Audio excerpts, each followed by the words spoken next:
ভালোবাসা এমন কিছু অনুভূতির সংমিশ্রণ যে কিনা খুব সহজে একটা সুস্থ মানুষকে অসুস্থ করে দিতে পারে, আর একটা ভেঙে পড়া অসুস্থ মানুষকেও সুস্থ সবল করে তুলতে পারে। ভালোবাসার ছোঁয়া খুবই পবিত্র। এর মধ্যে যে থাকে সে ঈশ্বরকে নিজের মধ্যে অনুভব করতে পারে।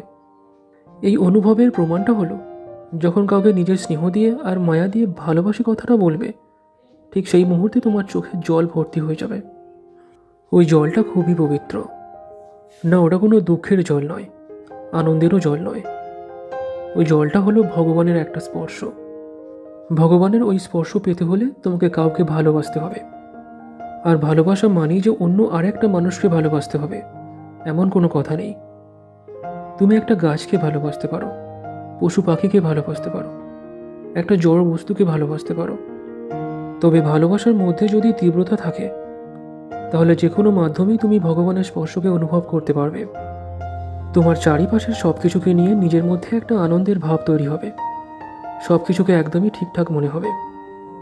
কিন্তু ভালোবাসার এই চরম অনুভবটা সবসময়ের জন্য মানুষ নিজের মধ্যে রাখতে পারে না। তার কারণ একটাই, মানুষ ভালোবাসতে বাসতে শারীরিক সম্পর্কে লিপ্ত হতে চায় অথবা লিপ্ত হয়ে যায়। শারীরিক খিদে ভালোবাসার পবিত্রতাকে নষ্ট করে দেয়। যে ভালোবাসা মানে শুধু দেওয়া আর দেওয়া, কিছু নেবার নেই, তখন সে শুধু শারীরিক খিদে মেটাতে কিছু দিতে নয়, শুধু নিতে এগিয়ে আসবে।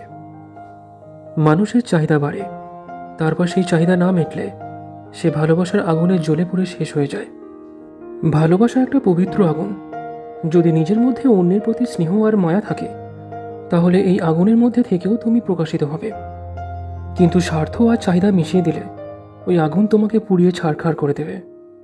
ঈশ্বরকে পুজো অথবা নিয়ম দিয়ে পাওয়াটা খুবই কঠিন, তবে নিয়মবিহীন ভালোবাসা দিয়ে সহজেই ঈশ্বরকে নিজের মধ্যে অনুভব করা যায়।